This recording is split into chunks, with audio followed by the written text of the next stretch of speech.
ગઢડા મુકામે આવેલા જૂના સ્વામિનારાયણ મંદિર ખાતે અમદાવાદ, ભાવનગર, સુરત, બોટાદ, ગઢડા વગેરે ગામોમાંથી અસંખ્ય હરિભક્તો આવી પહોંચ્યા હતા. તેમજ મંદિરના ચોગાનમાં બેનરો અને સૂત્રોચ્ચાર સાથે રોષ વ્યક્ત કરી પાખંડી સાધુઓની કામલીલાથી સંપ્રદાયના ધજાગરા થતા હોય અને પગલાં ભરવા માટેની માંગણી કરવામાં આવી હતી. ગઢડા મુકામે આવેલી સ્વામિનારાયણ મંદિર ખાતે અમદાવાદ, ભાવનગર, સુરત, બોટાદ, ગઢડા વગેરે ગામોમાંથી અસંખ્ય હરિભક્તો આવી પહોંચ્યા. તેમજ મંદિરના ચોગાનમાં બેનરો અને સૂત્રોચ્ચાર સાથે રોષ વ્યક્ત કરી પાખંડી સાધુઓની કામલીલાથી સંપ્રદાયના ધજાગરા થતા હોય તેવા પગલાં ભરવા માટે માંગણી કરવામાં આવી હતી. આ અંગે વધારે જાણવા મળતી વિગતો અનુસાર વડોદરા, રાજકોટ સહિત અને સ્વામિનારાયણ મંદિરના સાધુઓની પાખંડી ચહેરો જાહેર કરતા કામલીલાના વિડીયો તેમજ શોષિત પીડિત યુવતી દ્વારા કરવામાં આવેલી પોલીસ ફરિયાદની ઘટનાઓને કારણે સંપ્રદાયની ગરિમાને લાંછન લાગે તેવી સ્થિતિ વચ્ચે હરિભક્તો પીડા અનુભવી રહ્યા છે. આ દરમિયાન ગઢડા મંદિરના એક સાધુનો બહુ ચર્ચિત હોમોસેક્સ્યુઅલ પ્રકારનો જૂનો વિડીયો પણ વાયરલ થતા ગઢડા મંદિરના ટ્રસ્ટી બોર્ડ દ્વારા આવા સાધુઓ સામે પગલાં ભરવા માટે હરિભક્તોને ટ્રસ્ટીઓને મળીને લેખિત આવેદન આપી રજૂઆત કરી. આ માંગણી બહાર આવેલી હકીકતોને બોર્ડની ટ્રસ્ટીઓએ શર્મજનક અને સંપ્રદાય માટે નુકસાનકારક હોવાનું જણાવી બોર્ડની મીટિંગમાં ચર્ચા કરી પગલાં લેવા ખાતરી આપી.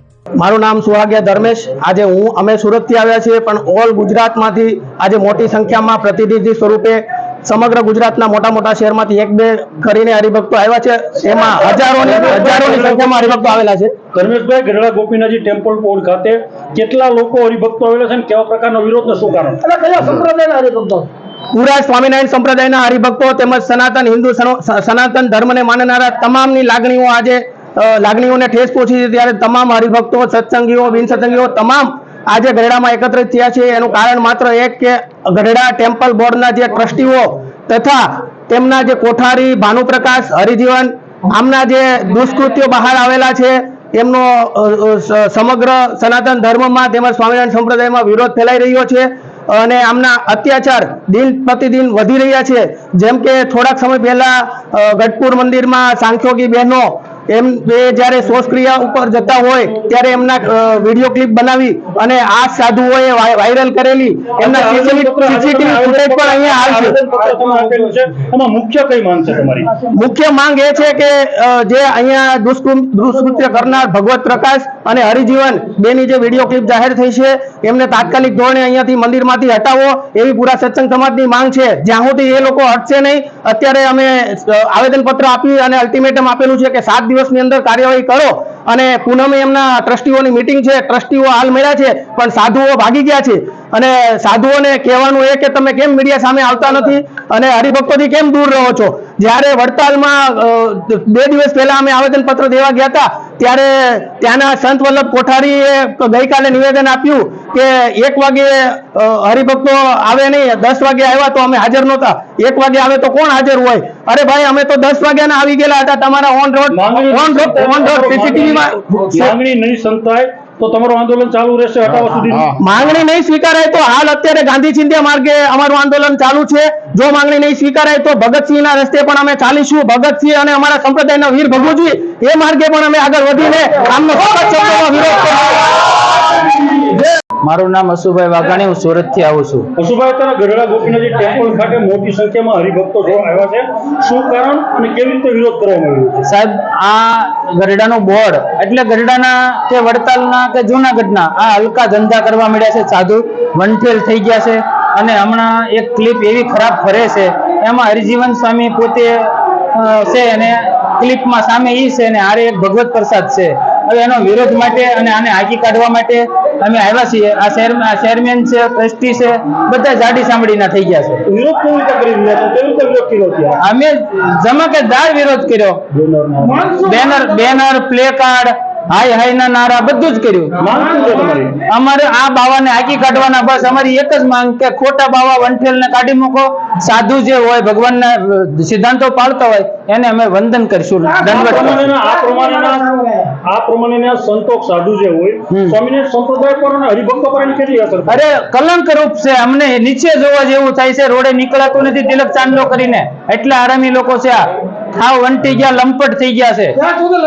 અને સાલા સૃષ્ટિ વિરુદ્ધ ના કરે, નોટુસ આપે, હામાં કાંઈ પણ કરે, કોકની બાયુને લઈને ભાગી જાય, કોકની છોકરીઓ માથે કરે, રેપ કરે, જમીનો હડપ કરે. આમ આ નહીં બાવા નીકળે બધા સમણાયણ સંપ્રદાયમાંથી, જાણે કે વડતાલ, જુનાગઢ અને ગઢડામાંથી નહીં નીકળે ત્યાં સુધી અમારી લડાઈ ચાલુ જ રહેશે. આજે આયોજન આવતા દિવસોમાં કેવા કરીએ? અમે 7 દિવસનું અલ્ટિમેટમ આપ્યું છે. નહીં આપે તો અમે બધી રીતના આંદોલન જોરદાર કરશું. હા, મારું નામ બટુકભાઈ પટેલ. હું ગરડા મંદિર ટેમ્પલ બોર્ડનો ચૂંટાયેલો સભ્ય છું. બટુકભાઈ, સંતો દ્વારા જે વિરોધ સાથે આવેદન પત્ર આપવામાં આવેલું છે, લંપટ સાધુ અથવા અશ્લીલ હરકત એટલે શું કહેશો? હા, આજે જે આવેદન પત્ર આપ્યું છે એ અમે ટ્રસ્ટી તરીકે અમે સ્વીકાર્યું છે. ત્રણેય ટ્રસ્ટીએ આની ચર્ચા અમે આવતી મિટિંગમાં કરશું. અને જે કાંઈ ગરડા ડિસ્ટ્રિક્ટ કોર્ટ બેન્કે ગરડાની સ્કીમ ઘડી છે મંદિરની, એની જે જોગવાઈઓ છે એ જોગવાઈઓ પ્રમાણે હરિભક્તો, સંતો અને કમિટી મેમ્બરો ભેગા થઈ અને એની જે કાંઈ જોગવાઈઓ પ્રમાણે કાર્યવાહી થતી એ તમામ કાર્યવાહી કરશે.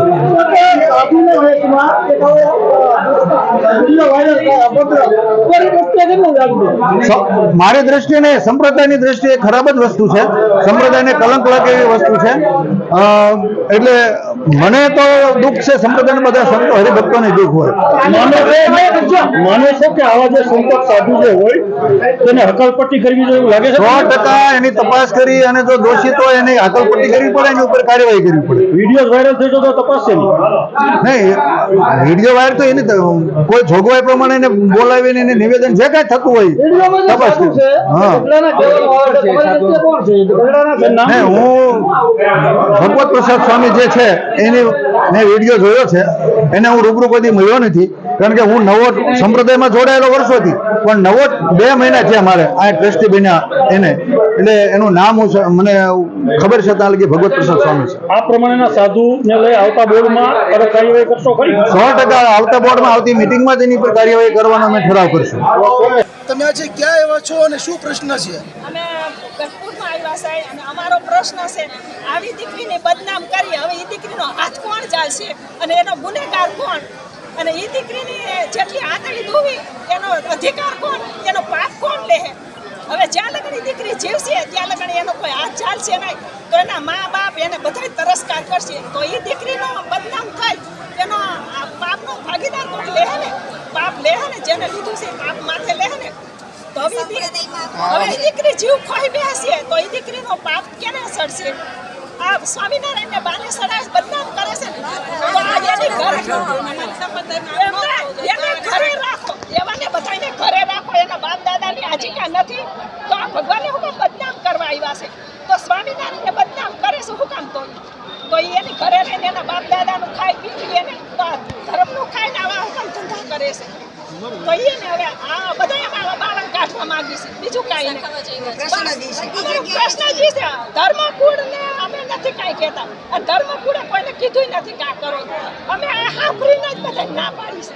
બેન, તમે ક્યાંથી આવ્યા છો અને તમારે કેટલી મહિલાઓ આવી છે? અમે ભૂપગઢથી આવ્યા છે. 200 મહિલાઓ આવ્યા. અને આ જે દીકરીની ઘટના કઈ જગ્યાએ બની હતી? વડતાલમાં બની છે. Bureau report, Janadesh news, Gadhada.